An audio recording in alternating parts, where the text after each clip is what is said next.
दोस्तों, आज मैं रिव्यू करूंगा सारे क्रिटिक्स के रिव्यूज जो उन्होंने रईस और काबिल के लिए दिए।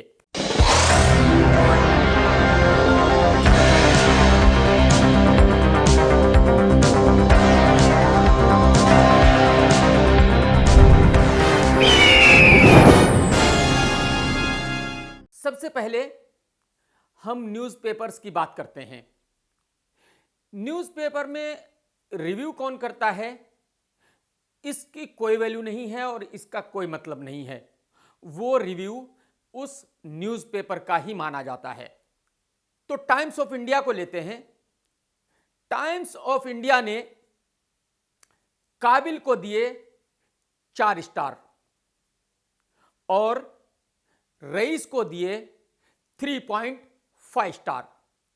यानी उनको लगा कि काबिल थोड़ी सी बेटर फिल्म है और रईस काबिल से थोड़ी कम अच्छी फिल्म है। तो मेरे ख्याल में टाइम्स ऑफ इंडिया का रिव्यू ठीक था, क्योंकि कोई क्रिटिक थोड़े ज्यादा स्टार देता है और कोई कम देता है, तो यह कोई बड़ी बात नहीं है।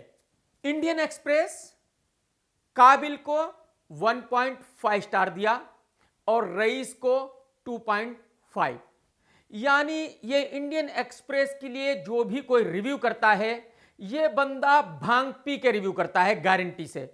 इस बंदे ने जिंदगी में, मुझे पूरी उम्मीद है कि कैमरे में कौन सा लेंस लगता है किस शॉट के लिए, वो भी इसको पता नहीं है। लेकिन ये बंदा 1.5 स्टार जरूर दे सकता है। इंडियन एक्सप्रेस वालों, जरा सोचो और समझो। ऐसे ऐसे वाहियात क्रिटिक्स को अगर आप रखोगे तो आप समझिए कि इंडियन एक्सप्रेस की कैसी दुर्गति हो रही है। इंडिया टुडे काबिल को 2.5 स्टार और रईस को 3.5 स्टार। यानी ये जो भी क्रिटिक हैं भाई साहब, इनको लगा कि काबिल रईस से बहुत ज्यादा बुरी फिल्म है, तो इन्होंने 1 स्टार का डिफरेंस रखा है। मेरे ख्याल में ये भाई भी जब फिल्म देख रहे होंगे तो 100% इन्होंने भी एक आध पैग जरूर लगाया हुआ होगा। एसटी काबिल को 3 स्टार और रईस को 2 स्टार।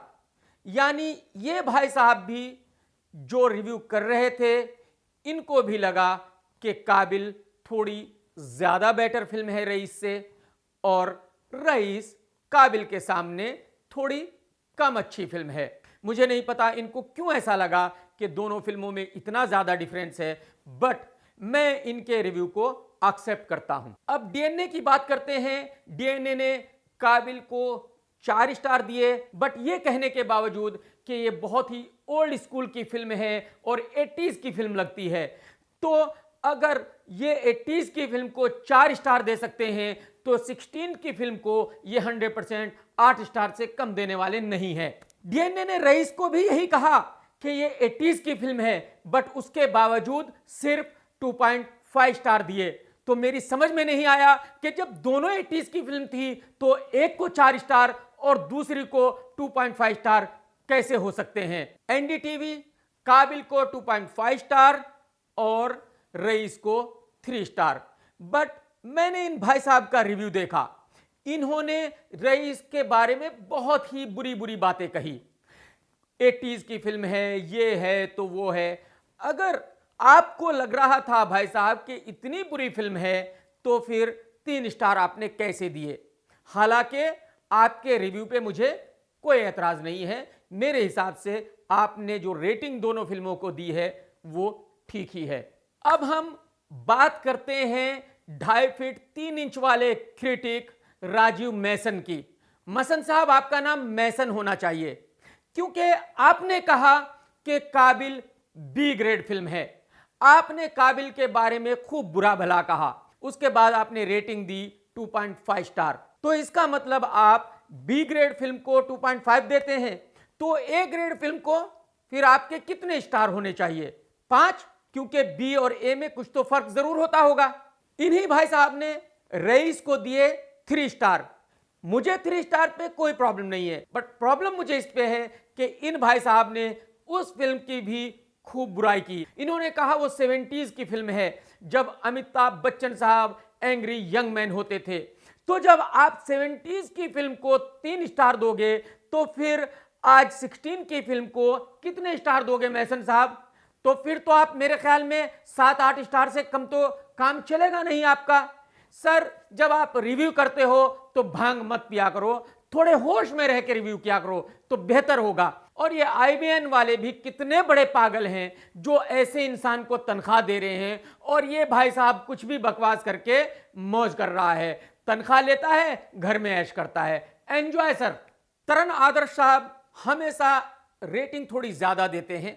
उन्होंने दोनों फिल्मों को 4 स्टार दिए, बट उन्होंने काबिल को कहा कि यह बहुत ही अच्छी फिल्म है, जबकि उन्होंने रईस को कहा कि यह बहुत ही बड़ी ब्लॉकबस्टर फिल्म है, यह बहुत ही जबरदस्त किस्म की फिल्म है। उन्होंने ऐसे ऐसे वर्ड यूज किए कि मुझे लगा कि रईस जो है वो दंगल का भी रिकॉर्ड तोड़ देगी। सेकेंड वीक में आज रईस का कलेक्शन काबिल से कम है। तो तरण सर, यहां आपका रिव्यू बहुत ही बुरी तरह से फेल हो गया है, और आप जो रईस के बारे में कहना चाह रहे थे वो पूरा नहीं हो सका। फिर भी मैं आपके रिव्यू को एक्सेप्ट करता हूं। ऋतिक की एक पर्सनल स्क्रीनिंग थी, अनुपमा चोपड़ा जी वहीं पे फिल्म देख रही थी, मैंने भी वहीं फिल्म देखी थी, और उनके हस्बैंड विधु विनोद चोपड़ा साहब काला चश्मा लगा के सबसे लेट आए थे, उनकी वजह से शो लेट हो गया था। विधु साहब अपने आप को बहुत बड़ा फिल्म मेकर समझते हैं, इसलिए वो वाहियात किस्म की फिल्में बनाते हैं, जैसे वजीर, फरारी की सवारी। दूसरी तरफ बेहतरीन फिल्में बनाते हैं राजू हिरानी साहब, जैसे 3 इडियट, PK वगैरह, और उस पे चोपड़ा साहब समझते हैं कि वो बहुत बड़े फिल्म मेकर हैं। सर, ये आपकी किस्मत अच्छी है कि राजू हिरानी साहब आपके लिए फिल्म बनाते हैं। खैर, तो अनुपमा जी ने कहा कि काबिल B ग्रेड फिल्म है, काबिल बहुत ही पुरानी फिल्म है। एक और उन्होंने बहुत अच्छी बात कही कि क्योंकि काबिल में रोनित रॉय और रोहित है जो बहुत पुराने एक्टर हैं, सो उनकी एंट्री होने के साथ ही यह साबित हो जाता है कि यह फिल्म B ग्रेड है। तो मैडम, मैं ये जानना चाहता हूं कि फिर रईस A ग्रेड फिल्म कैसे हो गई थी नवाजुद्दीन के साथ, जिनकी पहली फिल्म 1999 में आई थी, शूल, यानी वो 17 साल पुराने एक्टर हैं। अतुल कुलकर्णी भी थे रईस में, जो तकरीबन 20 साल पुराने एक्टर हैं। खैर, अनुपमा जी ने B ग्रेड कहने के बावजूद भी काबिल को 3 स्टार दिए, और वो सही रेटिंग थी। उन्होंने रईस को भी 3 स्टार दिए, और वो भी उनकी सही रेटिंग थी। बट मेरे ख्याल में काबिल को B ग्रेड कहना और ये कहना कि क्योंकि उसमें रोनित रॉय और रोहित पुराने एक्टर हैं इसलिए वो B ग्रेड है, ये टोटली गलत था। अब मेरे रिव्यू की भी बात करते हैं कि मैंने क्या गलती की। एक्चुअली मैंने गलती कुछ भी नहीं की। मैंने रईस को 2.5 स्टार दिया, और मैंने कहा कि शाहरुख खान के फैन इस फिल्म को जरूर देखें। मैंने काबिल को 3 स्टार दिए, क्योंकि मुझे लगा कि काबिल थोड़ी सी बेटर फिल्म है जो मल्टीप्लेक्स में रईस से ज्यादा चलेगी, और आज वो बात सही है। सेकंड फ्राइडे पे काबिल का बिजनेस रईस से ज्यादा है। बट हां, मैंने काबिल के रिव्यू में यह कहा कि यह फिल्म 150 करोड़ का बिजनेस करेगी, जबकि मुझे पता था कि यह फिल्म तकरीबन 100+ का बिजनेस करेगी। बट जो मैंने 150 बोला वो सिर्फ और सिर्फ मैंने अपने दोस्त संजय गुप्ता की हेल्प के लिए बोला, क्योंकि 150 कहने से मेरी रेटिंग नहीं बदल रही थी। मैंने रेटिंग वही दी जो मैंने सही समझा। बट अगर 150 कहने से मेरे दोस्त की कुछ हेल्प हो सकती थी तो मैंने उनकी वो हेल्प जरूर की। Take care.